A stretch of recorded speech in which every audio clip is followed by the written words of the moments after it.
Welcome back, ladies and gentlemen. We are here in game number 1 of the NASTL. This is week number 2, day 3. We're heading over for the first game, as I said before, between Rain and Rox.Kis. Let's go ahead and get into it, Khaldor. We have... What's that? I just had to laugh because the first thing that Artist says in the game is GGL. I mean, I get the bad mana, I get the good mana, but a game starting with like, oh my god, I just fucked up. I don't know what happened, but it was just funny to watch. Everybody at home couldn't see that, of course, because we have the mature language filter. Because I'm sorry. No, excuse me.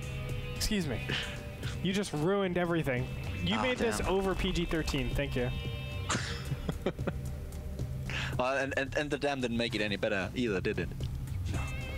You son of a b. Nah, that's cool, bro. But we have artists. It's not going to be Rox.Kis LZ. It's actually Rox.Kis Abver. Exactly. We are having a match between Korea and Russia today. Abver being a former Warcraft 3 player at that, but lately he has not been in the best shape, especially against the Terran. He has been struggling quite a bit. His last 3 matches against Terran were against Beastie QT, against Thorzane, and against Select. He lost all 3 of them, and his record against Terran is, well, it's a little bit bad. It's 31%. It's one of his weakest matchups, and Artist will be quite a challenge for him. Yeah, Artist, obviously we can say he's the exact opposite. I think TVZ is his best matchup. Exactly. We've seen him just mutilate his opponents every single time, and they're meeting up on close position Artifice. And close position, I have to say that I do favor Terran in these positions, and it's just because the push that you can do with Terran goes in the same direction as the way you can expand. So you can actually gobble up this mid-right expansion and continue your push, stage all your pushes from that point, because you have a nice sensor tower to overlook, and you can just cover this one area with supply depots. It's just a very, very nice way to play out this particular matchup. Exactly, and especially the third base of Abver will be under a lot of pressure if Artist decides to push. So Abver has to decide if he wants to take his like kind of natural third base, the normal third base that you take, or if he wants to expand away from his opponent to the left, which would give Artist the ability to drop a lot more places in the game. So this is kind of a hard starting position for Abver, and I'm quite eager to see how he's going to deal with this. Wow, and look at this. Now, it's interesting because Abver didn't even send out a drone scout. Normally you do that, but because he didn't actually drone scout, he's putting down the spine crawler. This is just precautionary measures against something like 2 racks. I don't think any Hellions will come at this time. Actually, I'm positive. So this is just defense against an all-in. He had to do it because he didn't scout. But finally now going out with his Zergling, he's going to just check around the map, see if he can find anything good. But, you know, kind of an interesting move because now, ooh, did he actually see the expansion? Yes, he did. That'll be very helpful. Yeah, he knows about the early expansion, and he has no idea that there's already double gas, but I think that he's probably going to assume that his opponent will open with Hellions, which is kind of the standard what you do as a Terran player against Zerg on maps like this.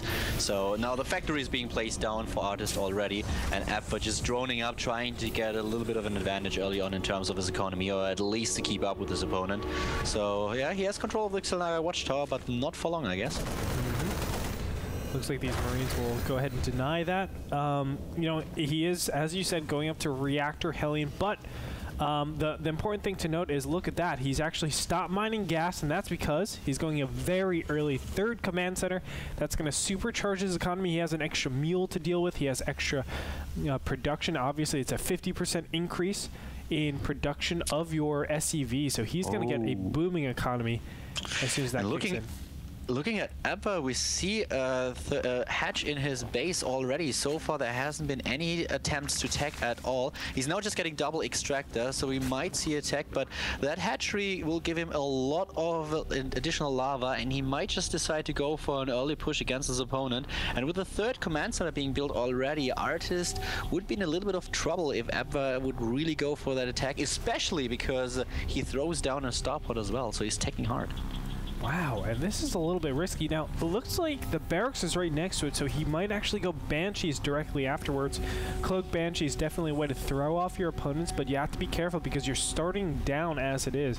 I mean, just because you invest so heavily into it, you have to really get your money's worth, but we'll see if it actually does anything because, as I said, you know, he could change it up. Actually, he's going for Stim, so it won't be Cloak Banshee, so I'm completely wrong. He's messing with me, man. He's messing with Khaldor. Well, you're not too far off because Abva is a player that is actually trying to be as safe as possible in a situation like this, and he was thinking that his opponent could go for Cloak Banshees as well. So he threw down the first evolution chamber, but is now playing with double Evo, is going for +1 melee attack, +1 armor, and you already see him build the first few Zerglings, so he will go for a very aggressive style. He doesn't oh, now he techs. Now he goes to Lair, but still with 3 hatcheries and 3 queens, he has a lot of lava at his disposal, while Artis is now trying to put a little bit of pressure onto Abba with those Hellions. Yeah, that's one of the most important things when you're going this type of build, a lot of lava. Normally you do get double upgrades. It's so important that you do that, but the big question is what does he do afterwards? A lot of times we do see Zergling Infestor, but Zergling Roach has been a lot more popular as of late, so that could definitely be a progression that he goes for. With all these Hellions, though, it should negate the +1/+1 Zerglings as long as they don't get surrounded. But ooh, look at this! Khaldor, we're gonna see an elevator drop. Yep, he's going right into the main base. Gretorp, he already has most of the Hellions in the main base of his opponent, and that might prove to be deadly for Abva. He has 34 Zerglings so far, and the Hellions are going to attack right now. Oh, this is going to spell disaster for Abver. He actually doesn't pull any of the drones. There he goes. Finally, the Zerglings will be streaming in. Is it going to be enough? Nice surround over here on the right-hand side of those Hellions, and the other Hellions will just get... Oh, my God, the medevac goes down. Very well done. Sniping the medevac and killing all the Hellions, and the damage dealt by... The Artist was not that big. He only lost 11 drones, which is not too bad considering how many Hellions and Medivacs were just lost by Artist. And now there is the Baneling Morph, and Abva is going for the attack. I am not sure if Artist is going to hold. Look at how little units he has right now. Yeah, I don't think he can hold this. I mean, they're 1/1 Zerglings additionally. These are so powerful, and here we go. They're waddling forward. Artist knows he's in a lot of trouble. There's the Banelings that explode on the supply depots, and the bunker immediately takes out and eliminates those Marines. And it looks like, oh my God, the 8 Marines in the back trying to do something for dear life, but he just cannot do anything else. Cocoons being hatched on the ramp. But Khaldor, I think this is going to be it. Artist is going to lose right here. Artist is getting slaughtered right now. Those Hellions didn't do any damage at all. Abba defended that quite well, and now he's streaming into the main base of his opponent, taking down all those SCVs. And this has to be game. Artist is down to 35 supply against 86 now, and more Lings are being produced. There is nothing that Artist can do. He just does not have the army to compete with that Ling attack. Yep, and GG comes out.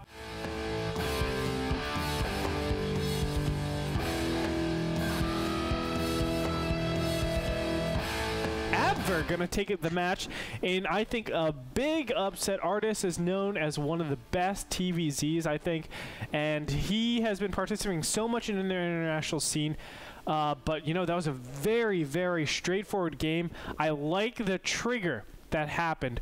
Abver basically said, you just lost a ton of defense with those 8 Hellions that you just lost from, you know, and the medevac, I should say. So you lost a ton of defense against mass Zerglings. I went mass Zerglings. I'm going to capitalize.